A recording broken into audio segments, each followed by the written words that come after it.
All right, we're back. You've probably noticed it's got stockies on it.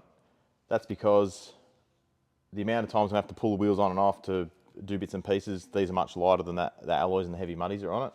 These are lying out the back, so I put these on just for ease of fitment. That's pretty much all it was. Fitting the driver's side front, the freewheeling hub was that damaged from someone belting it to get the cones out that the wheel wouldn't actually fit over the profile of the freewheeling hub, so we had to replace that side as well. And also too, when I locked the freewheeling hub in to test it, the spindle bearings are noisy, so this will need swivel hubs done as well. Today, I'm going to drop the oil, fill it up with clean oil, change the oil filter, and put some cost-effective maintenance engine oil flush in it. Run it for 20 minutes, half an hour, whatever they recommend. Drain it, then fill it up again. And same as the radiator, we're going to put some, I think it's called Mangol, cooling system flush through it. And then we'll refill it and put some cost-effective RMI 25 coolant treatment in it. Depends how much time we get, we might be able to get off and go for a drive. All right, to drain the oil on any 1HZ, 1HDT, pretty much most Toyota motors, you need a 14mm spanner. Here's the sump plug. We're going to just give it a crack loose. Get it on camera angle here. Just going to crack it loose. It's best to do it warm, not too hot though, because it can burn you, but warm sort of gets all the, oil off the edges, sludgy and whatnot. And that is gross. There you go, look at that. Disgusting. So I'm glad we're changing it, it actually stinks. So we'll just let this drain for a little bit, put it down, fill it up, put some flush in it, change your filter, start again. All right, welcome to the rat's nest, but in here is the oil filter. Same location for all the 1H motors. And I'm just gonna universal oil filter remover tool because this will be tight. I've already had to go by hand and it was not moving. So, get this sucker on there. Oh, there we go. Now I do have a drain underneath. The oil is still draining out of the sump plug, so it's not back in yet. Being extremely sludgy and gross, it's still draining.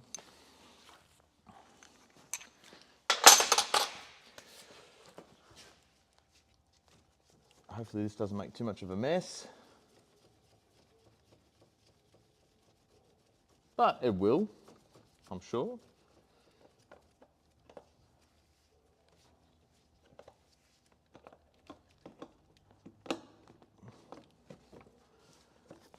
Do the old flip it while it's in there,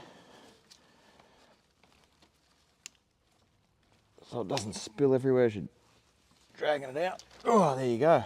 There you have it. And putrid oil filter with minimal spillage. Okie dokie. I removed the light from here because I noticed the last one, it was trying to focus too much. I'm not sure if it's me being too close or not, so I thought I'll remove the light and see if it changes. Here's my new Train Tamer oil filter. Clean grease around the seal. I've got a rag in there and wiped where the old sealing surface was. You can head first this one in now because it's not full of oil. They can be a bit tight sometimes. Just give them a bit of a wriggle. There's a hose in the way. Hose in the bottom. Stopping that. Oh, there we go. I can't wait to clean all this junk out of the way.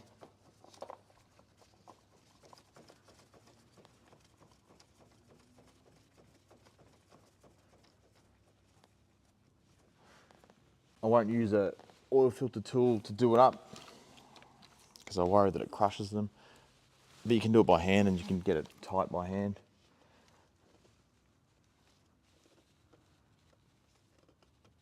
Oh, all right, that's done. I'll go back up in the air, put the sun plug in, new sun plug washer, fill it up with oil, put the flush in it, run it, get it hot, drain it and see what comes out. New sun plug washer on the old sun plug. Get the old one off. Vulcanised on there.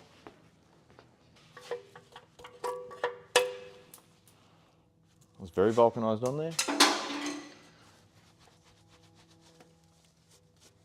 Give it a good wipe. I meant to say oil before, not grease, on the oil filter seal. And with these, don't do them too tight. Sort of get it firm, and then sort of give it a, you know, if you're talking clocks, like a 5 minute, like, you know, 5, 10, yeah. No. I don't know what I'm trying to say. Just a little bit. Firm and then just a touch. Also, another helpful tip, as soon as your sump plug is tight, put your spanner away. If I ever see my spanner out, I'll always go back and recheck, because it's one of those things that's drilled into my head. So as soon as you tighten it, put it away, that way you know it's been done. Let's get it down and put some oil in it. All right, I've got the cost-effective maintenance flushing oil concentrate. This stuff is grouse. I'm going to put in about 130 mils to this engine. It takes about 11 litres and it's 12.5 mils per litre. 6.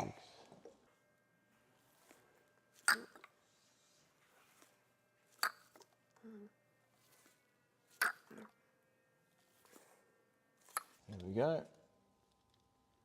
And then we'll put the oil in, run it, get it hot.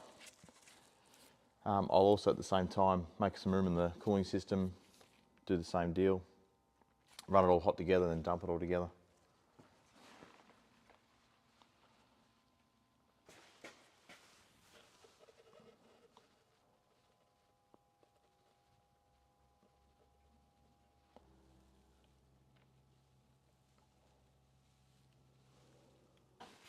Also, with the oil you're putting in for the flush, doesn't have to be anything fancy because it's only going to get hot, drained and come out again.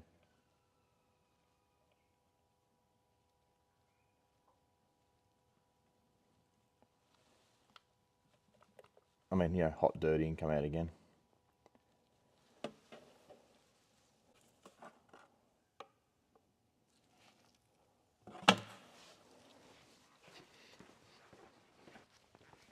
Another thing that gets sort of neglected is that O-ring on the cap. People tighten up a lot and they start to compress and they don't get, you know, they don't have an effective seal anymore. You can see all the sweating around it. So that's another good thing you can replace. That's better. As you get a pick, and you sort of just and up.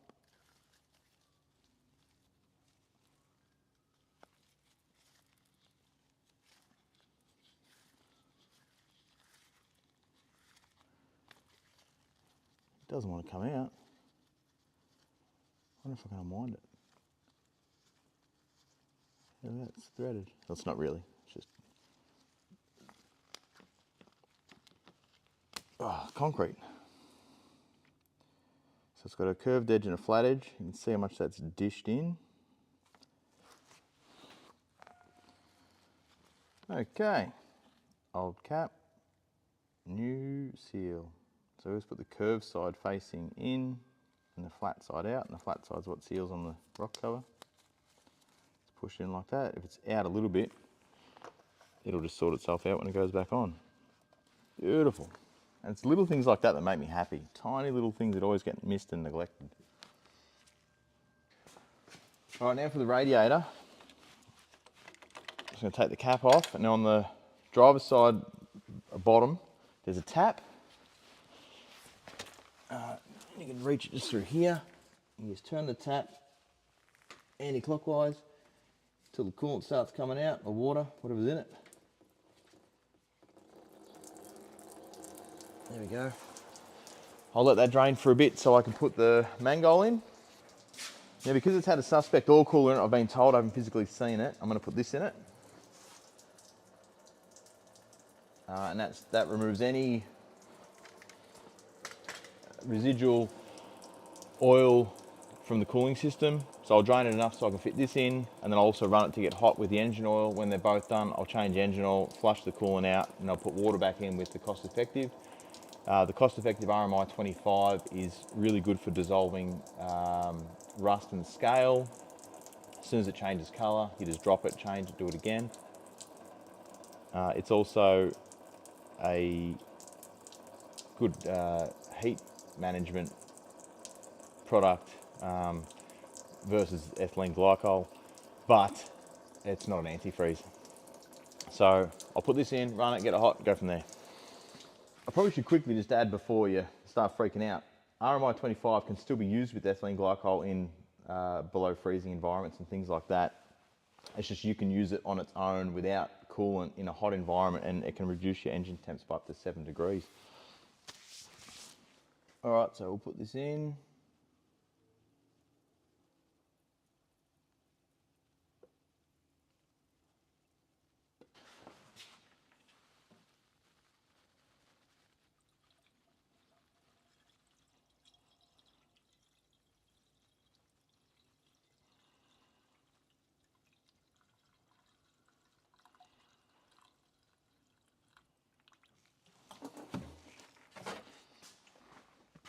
What I'm going to do is pop this hose here off and continue to fill it, and that should push all the water through the heater core and then out here, because the other side goes to the heater core, and that will allow all the air to come out of the system.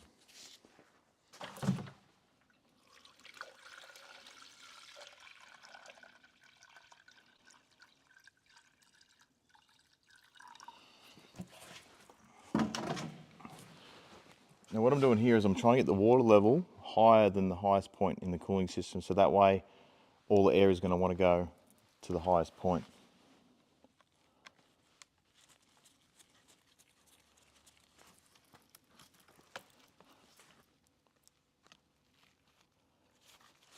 Always make sure the heater tap is on in the car as well.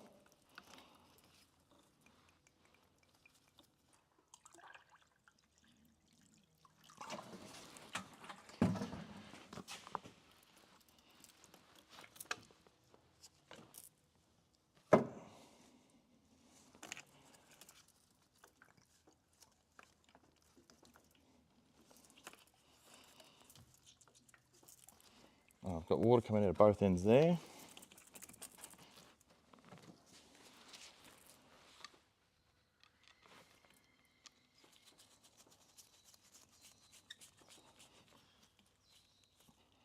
Now start her up.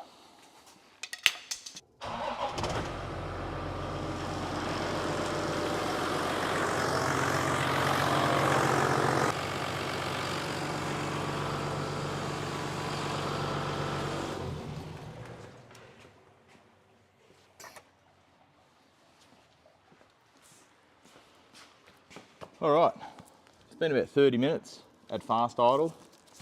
Now I'm going to change the oil and the oil filter, and then I can take it outside and do the coolant. I might even go for a run to the service station, fill it up, and then do the coolant when I get back. The oil filter, I just touched it then, it's very hot, so this is going to be a fun exercise.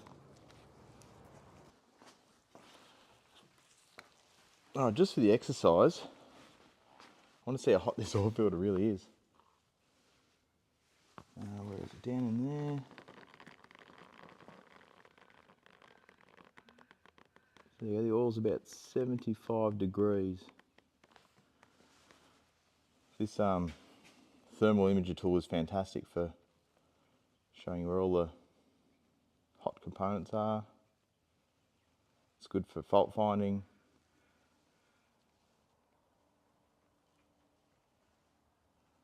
Anyway, we can cover that another day.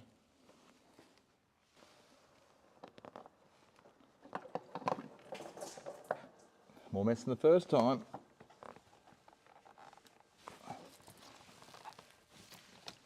Just trying not to get third-degree burns.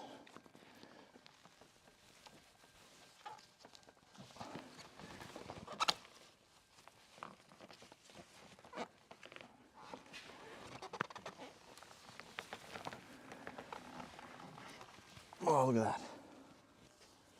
On the description, you know, the directions of the oil flush, it just says to change your oil, not the filter the first time. But because this had been so long and I was concerned about how thick the oil was, I didn't want to risk the oil filter being blocked and it just bypassing. So I'd rather put a new oil filter on with the flush through it. It's cheap insurance, I guess.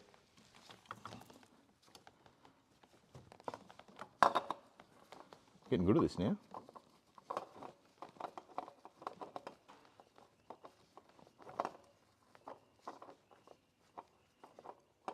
As I jinx myself.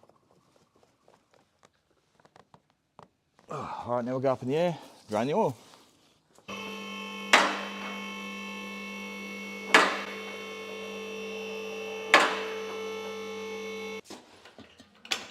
All right. Now this is going to be tricky because it's going to be hot.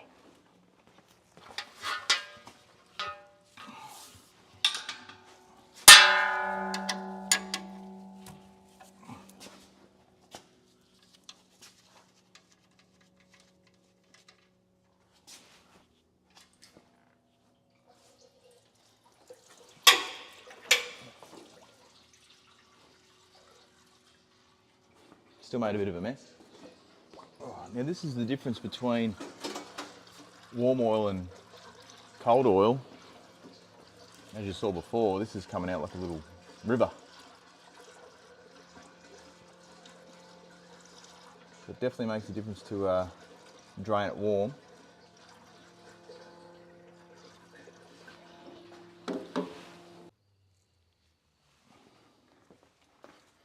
All right. Oh, grease, yuck. New sump plug, washer, sump plug back on. Get rid of that rag because it's grease on it. Tighten up and put it away.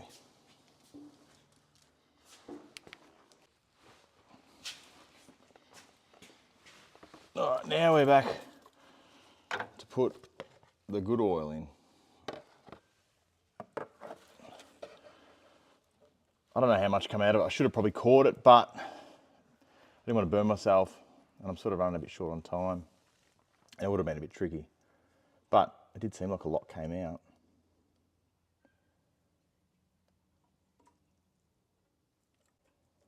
Another thing I did notice, I don't think there's an oil light. There's an oil level light, but I couldn't see a pressure light. So maybe that's in amongst all that bird's nest of wiring.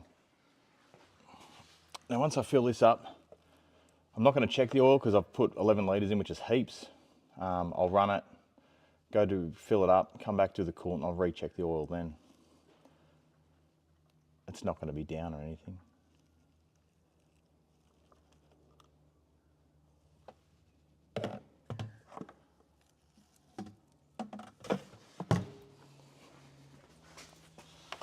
I always sit the oil cap here, so that way if you shut the bonnet, it won't close, and that way you can't leave your oil cap off.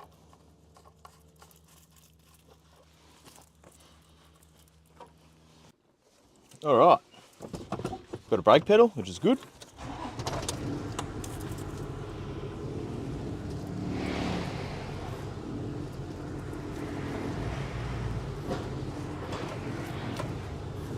Got an exhaust rattle, I've noticed.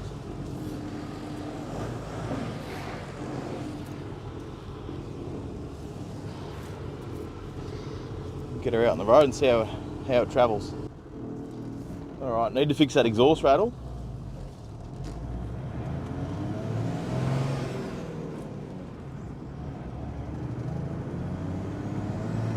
It's got that nice FTE turbo spool.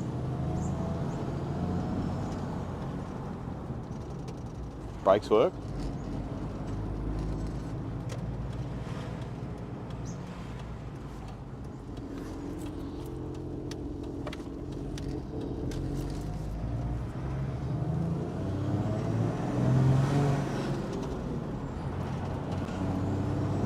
I forgot how good these are to drive.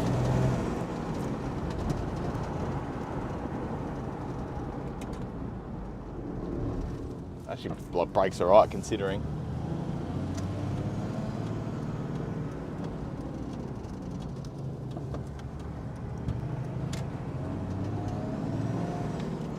making a few clunks underneath because it hasn't been driven for so long at speed. It's definitely soft on the shocks.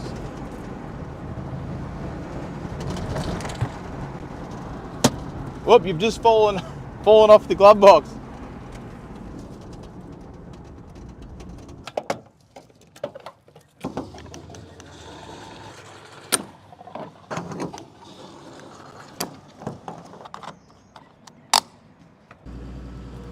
All right, fueled up, 130 litres, so she was nearly empty. Now back to the workshop. But she drove good, apart from a little glove box mishap.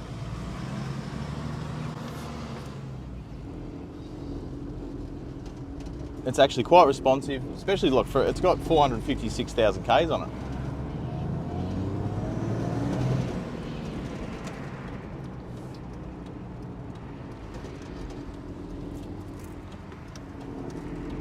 I'm actually very impressed with the brakes.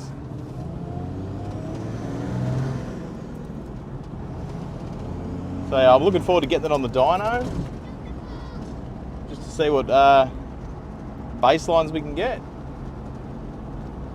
and then do some more fun stuff. This reminds me of my old one, it's so good. I really enjoyed that drive actually. It took me back to simpler times when I had my FTE. I'll just do a quick engine oil check and we'll see how it looks. Yeah, look at that. That's not empty. That's full and that's clean. How good's that? After an oil flush. I love the cost-effective stuff. I'm not sponsored by them in any way at all. Another thing I'm going to do is put some FTC in the fuel because it hasn't been driven for so long. That'll kill any algae that may be present. It's also good as a decarboniser. Now I just want to do a quick flush on this, then I might call it a day. So the same deal as before. I'm just going to take this hose off the hot water unit. Now she's going to be under a bit of pressure. So I'll just release the pressure here first.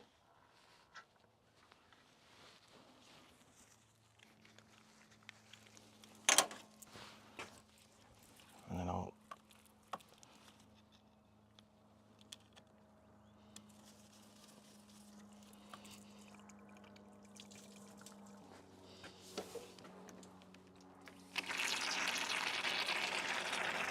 you see all the muck coming out of there. Disgusting.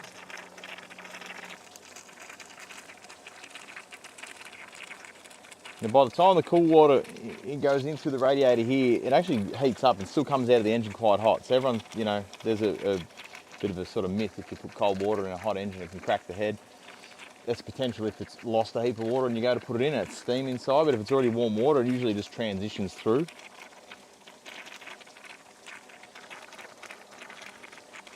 Like the water coming out of there still is stinking hot.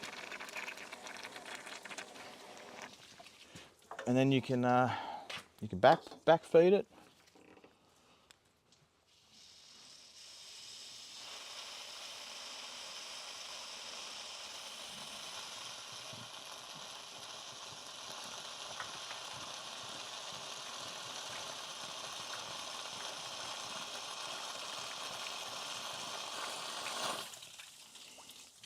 And then if I put the cap on, it should come back out of the hot water unit at the other end.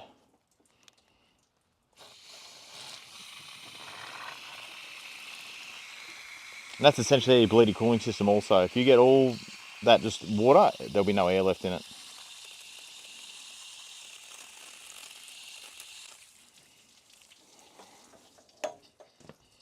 And same as when you fill it up. If you just fill it up through here till it comes out of either of those two, you've done your job. Sometimes if the water's not too hot, you can block your finger over that hole, and that'll cause it to come out of the gland more at the hot water unit.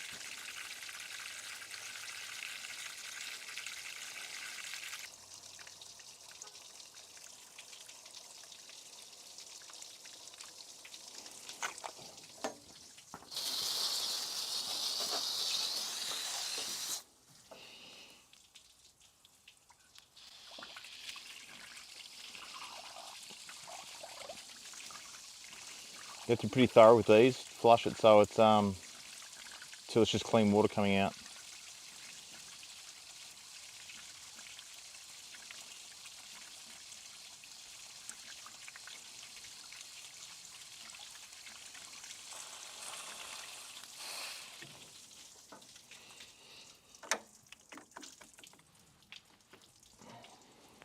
Go this way again.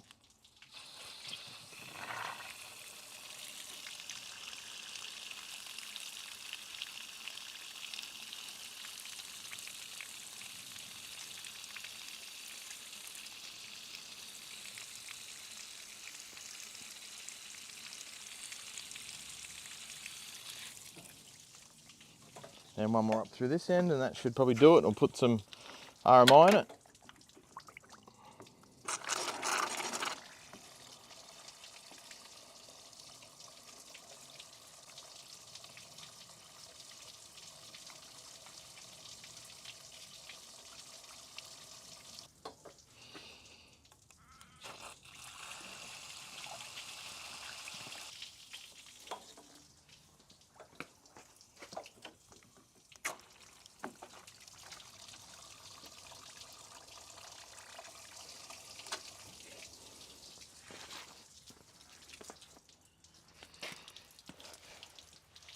Oh, and I said driver's side before when I meant passenger side. I knew what I meant. You probably knew what I meant too. Just going to drain a bit of level out of the radiator there so I can put some stuff in it. RMI's also got a fluorescent dye in it, so if you ever have a coolant leak, you can see it with a UV light.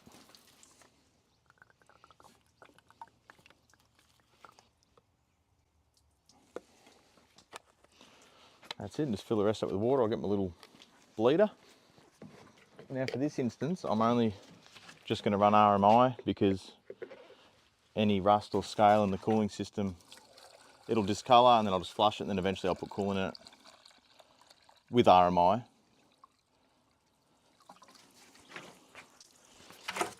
So that's pouring out now. Block the hole. All the air bubbles are coming out of the heated hot water thing. Water's coming out of both. Now that'll be a bled system. No sitting there revving it up and trying to get the thermostat to open, all that jazz. You may have to top it up a tiny bit later, but that's pretty much it. Close the lid. Cap on. All right, now run it, get it hot. Do the same thing again, just recheck it all, but that's me done for today. I'm knackered. See you later.